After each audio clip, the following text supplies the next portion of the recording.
Welcome back to Data Center News Asia. Thanks for hosting me again, James. I see you've been engaging in a bit of charity work back there, it looks like. Well, it's in the diary. Nothing hasn't. We haven't done it yet, so don't say I'm a good person just yet. But yeah, don't blow the trumpet too early. Yeah. 2 weeks time. What have we got on the news this week? Well, maybe the busiest week ever.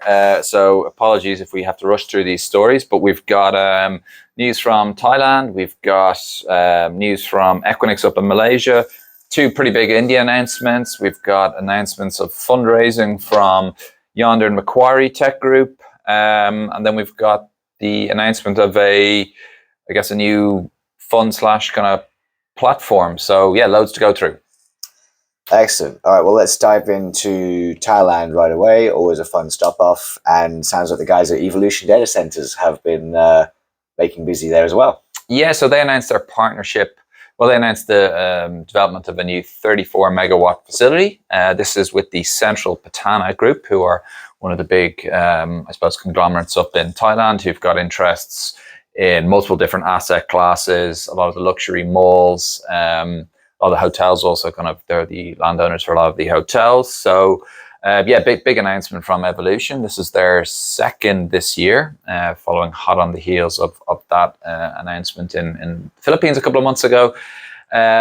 This is a really interesting one. I understand that this both partnership and actual land parcel were both in high demand. A lot of the big international operators were also keen on getting something going with them.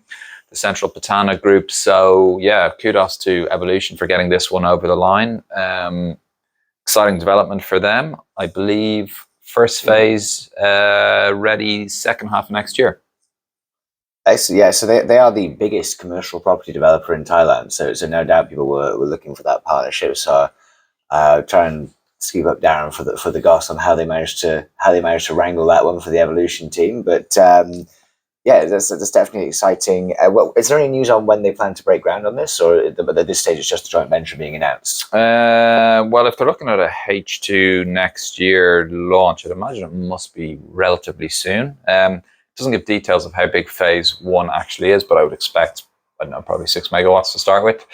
But no, it doesn't say when they're actually going to start. But like I said, I imagine it's going to be pretty soon.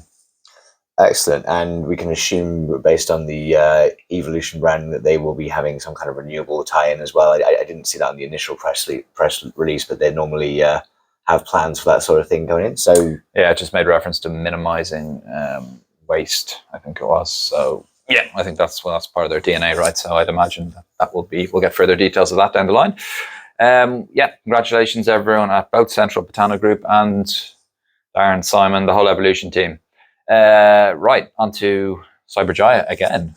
Yeah, Cyberjaya is absolutely popping off, and this is so Equinix. We talked about JHB1, which is the small international business exchange, as they call it, or internet exchange that they're building in Johor. Mm-hmm. But this is their new Cyberjaya. This is a slightly bigger facility. It looks like $100 million investment. They didn't. On the release I saw, I couldn't see the megawattage. Equinix tend to give different numbers to everyone else. But what have you seen on that one? Yeah, so KL1 is what this is going to be called, again, using their IBX kind of branding to go along with this. It's going to be in Cyberjaya. So there was speculation that this was going to be a downtown location, but we got wind that it was Cyberjaya a couple of months ago, and indeed it is Cyberjaya. They don't say the megawatts, but 900 cabinets. It wasn't clear, maybe I'm not very good at reading, but it wasn't clear this 900 cabinets was total build out, or this was the total build out of the first phase. So maybe someone from Equinix wants to clarify that in the comments below. Maybe I'm just not very good at reading press releases. But this brings they've got 51 operational facilities across the region, across 13 different metros. This doesn't include some of the ones in development, so the likes of JB, for example, or Jakarta. So yeah, again, by the time this one's built, they'll probably be close enough to 60. Excellent. Well, Jeremy is welcome on the show anytime to clear up the mess if he wants to pop on for a quick guest appearance. I'm sure we can find some time. Shall we get on to India next? Then this is the I think you had 2 stories here. I only saw the BAM Digital Realty one, which is their new investment in Mumbai. Yeah. So this is going to be BAM Digital Realty's second development in India. They had about, I don't know, a year, 18 months ago, they had a site in Mumbai, but that deal fell through. And then their Chennai development, which is going to be coming online probably by the end of this year, early next year, kind of overtook that. But now again, they are announcing a site in Mumbai in the Chanda Valley part of this, which, I get this mixed up. I think it's North Navi Mumbai. But again, this is a pretty significant site. This is a 35 megawatt development. Do you want to have a go at the Indian currency amount? It's 2,000 crore, James, which I'm trusting you entirely here is apparently $250 million US. But the BAM Digital Realty team were kind enough to have the US dollar equivalent. So about 250 million USD, this investment. So they now have a build pipeline of about 135 megawatts between this and the Chennai development, and more is in progress. More in the pipeline, I should say. So the Chennai one, the first phase is 20 megawatts, and then it'll be 100 total. But this campus supports 100 megawatts, yeah. So is this 35 megawatts, they're going to build it all in one building, or do we know if it's coming in stages? I'd imagine it's stages, but I should clarify. I would imagine it's stages, but I don't know for sure. Excellent. Well, good progress for both Brookfield and Digital Realty. I met them in India met them in Delhi a couple of weeks ago, and they teased it to me, and we had kind of inside knowledge that this was coming, but good for it to be in the open. Your second India story, I don't have notes on it, Dave, so what are you doing? Yeah. So this is NTT this time. So they've announced this was in the press. I'm not sure if it was necessarily announced. So they've got a partnership with the Prestige Group, who are a big developer in India, and this particular development is in Bangalore. This was 100 megawatts across three different quite a big one for buildings. 100 megawatts, right? So this was written from a kind of a building perspective. So the figure given was on the Prestige side, 84.8 million US, or 700 crores. So I'm guessing Prestige Group is building the powered shell. Didn't actually clarify. It didn't say it in the reports I read, but I think that's probably likely the case. First building due up in about 12 months' time. So that's obviously going to, again, happen in stages with such a big development. Interesting, Bangalore hasn't seen huge amount of activity. It's kind of fallen behind the likes of Hyderabad in kind of central South India. So this is a big boost for the DC kind of ecosystem in Bangalore. So again, congrats to everyone involved in that. Yeah, one of the historic tech capitals of the country. So good to see more development going on there. And the next one was a funding story for Yondr. So Yondr historically has been, since the acquisition of and the separation from the ISG construction group, this has been funded by the single family investment from Cathexis. And they have now agreed in what is probably a pretty momentous step for them as a business, funding from Apollo Capital for their international expansions. Now, I didn't see a specific amount committed, but Apollo are no small fry. No, absolutely not. All I could see was significant funding. So like Yondr in this part of the world, they obviously have the Johor development going ahead. They've got Mumbai. They've got, I believe, an interest in Japan, and then additional sites in India. So I think, this funding should help get some of those projects to live stage. So congratulations to the whole team. Also, new CEO on board. Yeah, we didn't really report this because Paul Kostel came in from ISG, so I guess maybe we flagged it as a bit of an internal move. But yes, I probably should say congratulations to Paul on the appointment, and I think they've made some other shuffling in the leadership team over the last few weeks as well. So obviously gearing up for this international expansion and build out. Yeah. Well, it's not only APAC where they're seeing expansion. They've got a lot of developments across Europe and the US. So congrats to everyone involved in all of those various different projects.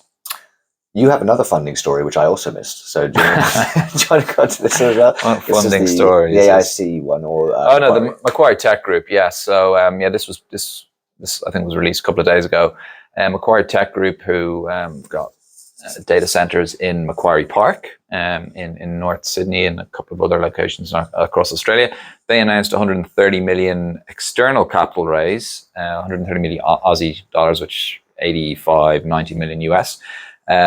This was a departure from their previous strategy where they had previously self-funded. So bringing on external capital to help develop that, the Macquarie Park campus. Visited that campus. It's a very impressive campus. AWS are next door.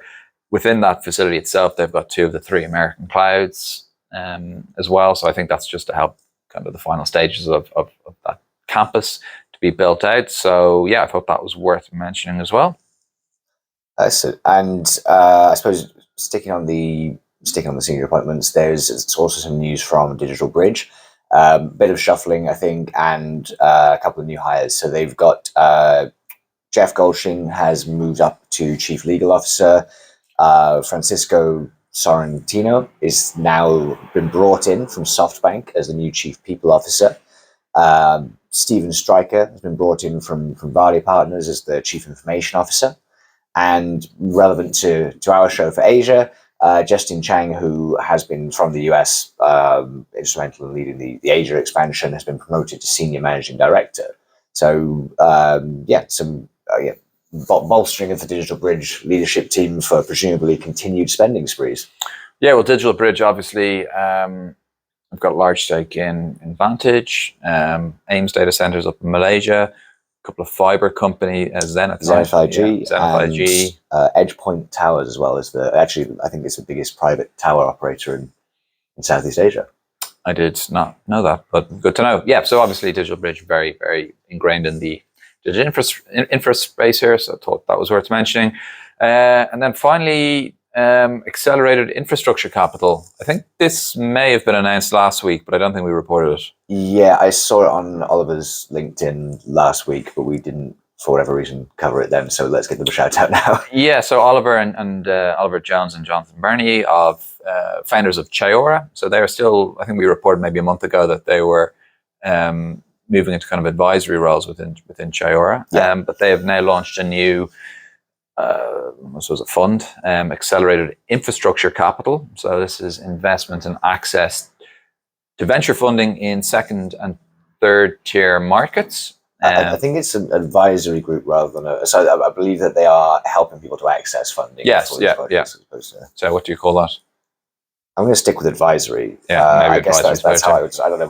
Would it be broker? No, I think advisory. Yeah. Anyway, they're going to be focusing on Latin America, Southeast Asia, and Eastern Europe. Well, I say Latin America. I think they said Central America and South America. So yeah, I've called that Latin America. I'm not sure if that's strictly correct, but emerging markets. Yeah.